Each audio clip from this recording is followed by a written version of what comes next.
พี่น้องอธิชามาแล้ววันนี้สิผ้ามาวันนี้สิผ้ามาเก็บมาเอาแมงกิซอนอุ้ยคุณเอาแม่พี่ไอ้คุณตัวนึงอัปเดตเลยมาแล้วเด้อสิผ้ามาเอาแมงกิซอนคุณนะมึงเอาวนเฮ็ดแนวนี้ละมึงเอาวนเฮ็ดจังซี่ละเนี่ยเขาติดลำโพงก็เปิดเสียงแมงกิซอนใส่บานมันบินมาเต็มที่พุ่นนะพุ่นทั้งหลังพุ่นที่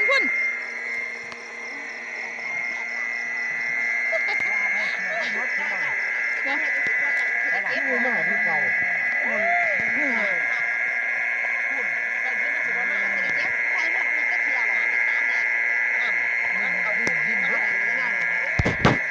ยพุ่นน่ะบินมาเด้อแข่งสิมาหลายได้นี่เนาะนี่หามเจ๋งเอาแม่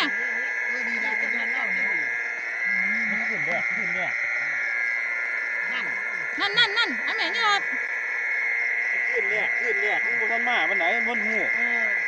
กันขึ้นนี่ไม่คนเบิ่งลานวิวนะครับไม่ได้ละมันมือแรกมันบ่ทันไหนมาปานไหนเนาะนั่นมืออื่นนี่ล่ะสิบักย่างคักเลยนี่เบิ่งพี่น้องจ๋าบ้านอธิชาเฮ็ดจังซี่เด้ออยากกินขวาแมงกิซอนที่งานบุญนี่ซ่ากะสิขุดเอากระมังมาขุดเอาน้ำใส่กะติดไฟบ้านทั้งๆกันนั่นทั้งๆกันติดลำโพงที่มันจับแนวอยู่เปิดเสียงแมงกิซอนใส่จะกุจีแมงกิซอนจะกินนู่นละบ้านี้เส้นพอยาดอดที่นางโกโก้อัมตามอยู่นั่นเพราะโทรศัพท์นี่ทายไปนี่มันเสือนแต่เจ้าสิไปยังอ่ะพ่อใหญ่หลอนนางงามต่ำพ่อใหญ่นางงามต่ำนั่นมันแมงกิซอนโอ้ยเต็มนี่ยังไม่ทำอะไรนั่น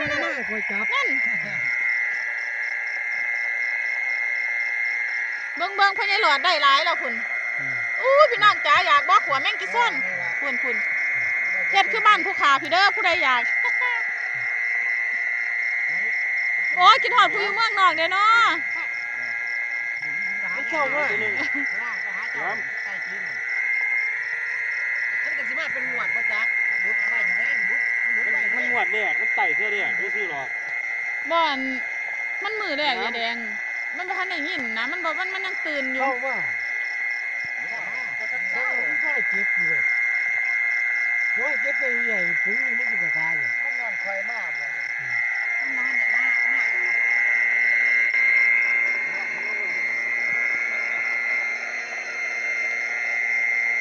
พุ่นโต๊ะน้ำละพุ่นมาแล้วโอ้ยเริ่มมาแล้วพุ่นเจ๋งพุ่นโต๊ะน้ำละพุ่นอีกตัวนึงไม่มีรถผู้ใดน่ะรถผู้ใดเพ่นั่นมาดูการแอลแมงกิซอนนะฮะการแอลแมงกิซอนโอ้ยนั่ง80เตะเจ็บหนักหลายหาแมงกิซอนกินสลับอันนี้6 ตัวนะคะ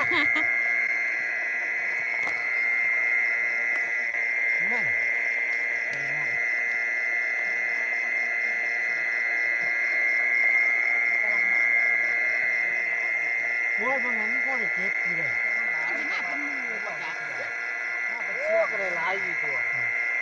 ได้หลายอยู่เพื่อกินนะได้พี่ใหญ่ผลทั้งคุณเอาออกบนนั่นตัวนึงนั่งมันก็ได้เก็บอยู่บางทีมันก็ลอยไปเด็กมามันกับผมอีกแล้วมันต้องเอาตัวหัวคำเลยเนาะนอนใหม่แล้วก็ใหญ่นี่พอข้าถือกล่องอยู่ให้มันได้จัก7-8 นาทีก่อนยังสิเลงแมงกิซอนมันนี่อันนี้ไทยให้พี่น้องเบิ้งแฟนคลับข่อยเบิ้งซื้อหรอกว่าทางวาเลนเขาแอลแมงกิซอนจังสี่เด้อพี่น้องเด้อบ่ถ้าเว้าแนวอื่นคือเว้าคอยแถบพี่ยันข่อยสิว่าเด้เนาะบ่ถ้าแอลแมงกิซอนคือเว้าดังแท้สิบ้านเนาะของมักตัวนี้มือสิไปแย่งกับปอมเขาต้องมาแย่งก่อนแล้วนั่ง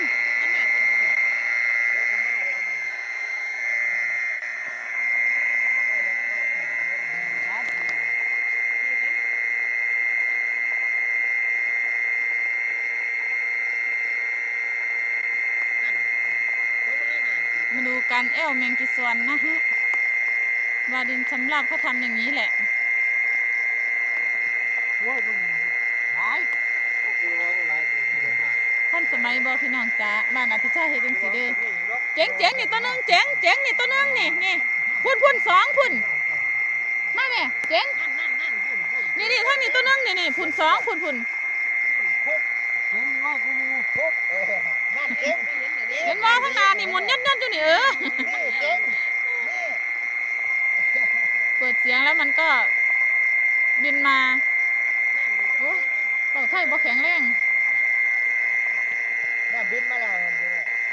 ยังรักไว้ไอ้รถคุณไอ้บินไปคุณ เอาย่างกล้วยไปนั่น นั่นข้างหลังนั่นมันกำลังมา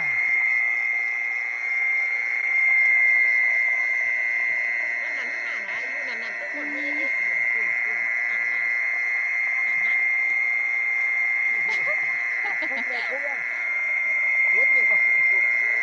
เห็นว่าใช่เจ๊งเอาเจ๊งแน่นอน มาดูชีวิตบ้านๆพี่น้องจ้าหากินแบบนี้ล่ะกระป๋อมกระไล่หลายมืออื่นอธิชาติสิไปซองกระป๋อม เจ๊งนี่เจ๊งกลางดีมากสามไว้ถึงหน่วยสามไว้เจ๊งสองตัวนี่ตัวนี่ตัวนึง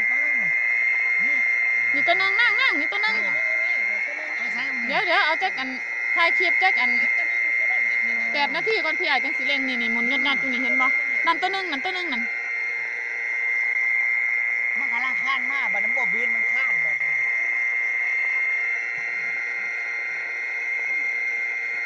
ก็ได้ขัวอยู่ตัวโอ้ยบักหลายคนนึงพอกินหมดแล้วคุณนะได้ผู้ละขัวแล้วคุณบินบักหลายนึงพี่ไอ้อุ้ยมาหลายคุณน่ะตกข้างคุณน่ะเอ๊ะทั้งพี่หลายแห้งพี่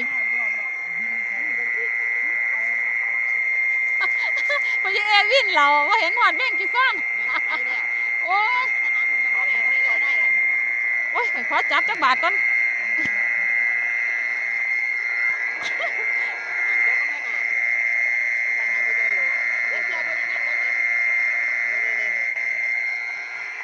มันกำลังมามือแรกที่ซื้อดอกถ้าเบิ่งมืออื่นเด้อเอาแต่หัวคำเด้อมืออื่นเอาแต่หัวคำนี่เห็นบ่พี่น้องจ๋านี่แม่งกี่ซ่อนนี่โอ้ยขวบมันแห้งหลายตายสั่งขวบแห้งหลายตายจ้อยนั่งอยู่นี่ไม่จับบ่มาบ่จับ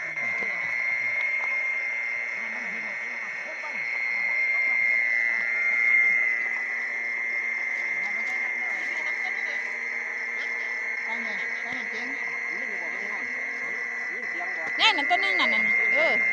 เดี๋ยวขวบมันแห้งหลายมันตายแล้วมันกินบ่แซ่บ